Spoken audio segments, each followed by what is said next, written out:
যারা পয়সা দিয়ে ঢুকেছে তাদের রাখার জন্য এত ব্যগ্রতা কিসের? এই রাজ্যের এত আগ্রহ কিসের? যারা ঘুষ দিয়ে চাকরি পেয়েছে তাদেরকে রাখছেন।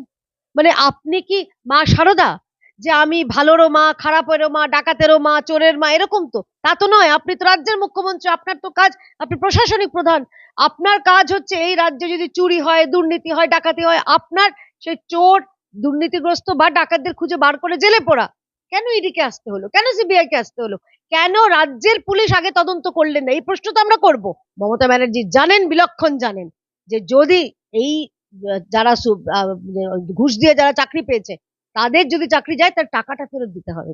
এই টাকাটা ফেরত দিতে হবে সেই তৃণমূলের ছোট বড় মাঝারি নেতাদের, এবং তারা বলবেন তাদের উচ্চ নেতৃত্বকে যে আমার তো 25-75-এর ভাগ দেওয়া হয়ে গেছে, 75টা ফেরত দিন।